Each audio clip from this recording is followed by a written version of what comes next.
Тақтакөпір районы санитария, эпидемиологиялық тынычлык һәм җәмгыять саламатлыгы бөлеме хезмәткәрләре тарафыннан райондагы улы орта белем бирү мектепләре һәм балалар бакчаларындагы санитариялык кагыйдалар тикшерүдән үткәрелде.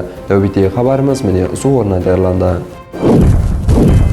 Тексерүүлер дәвамында тикарнан әмелдегі норматив хукук хүҗәтләренең урынлануын тәэминләү буенча түсінік жұмыслары алып барылды. Санитариялык кагыйдаларга әмел итү буенча үгіт-насихат жұмыслары тураклы түрдә алып барылып атырган булса да, кате кемчилекләрнең очрашып атырганлыгы аянчлы жагдай. Тексерүүлер дәвамында менә усындай бер катар кемчилекләр аныкланып, уларды сапластыру буенча канигеләргә тапшырмалар белгиләп берилде. Сонда айтып үтүбез керек, мамлекет тарафыннан мектеп укучыларын кейтеринг усулунда бейпул авкатландыруу системасы жолга коюлган булып, бүгүнкү күндө белгиленген азык авкатлар республикамыздың шеткі районларына да жеткеріп берілмекте. Мектеп оқушыларының саламатлығын еледе бекемлеу, олардың тура ауқатлануын тәминлеу һәм захарлену жағдайларының алдын алу бойынша тарау канигелері тарапынан азык ауқатларының сапасы тексеріп барылады. Бұл режелі тексерулерді өткерудегі мақсатымыз балалардың саламат тұрмысын қалыптастыру, олар арасында жұқпалы һәм жұқпалы болмаған кеселдіктердің алдын алу, сондай-ақ мектеплерде санитариялық норма һәм қағидалардың қалай әмелге асырылып атырғанлығын қадағалау болып есептелінеді. Қазіргі уақытта мектеплерде беріліп атырған кейтеринг ұсулында ауқатландыруды,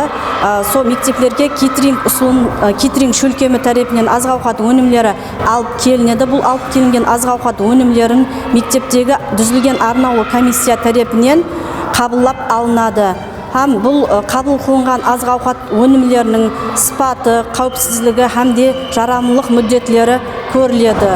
Бұл азык ауқат өнімдерін сақлау үшін мектеплерде, әрбір мектепте арнаулы шөлкемлер, орындар шөлкемлестірілген. Оқушылардың жеке гигиена қағидаларына әмел ету үшін әрбір мектепте қол жуу қағидалары шөлкемлестірілген. Бұл кейтеринг шөлкемі тарапынан беріліп атырған азык ауқат өнімдерінен шыққан шығындылар кейтеринг шөлкемі тарапынан шығындылар алып кетілу жолға қойылған. Маалымат үшін айтып өтуіміз керек, районда жамы 23 улума орта білім беру мектебі болып, бұл оқу даргайларында 6818 оқушы білім алмақта. Санитариялық тексерулер айнесі орынларда да давам етпекте.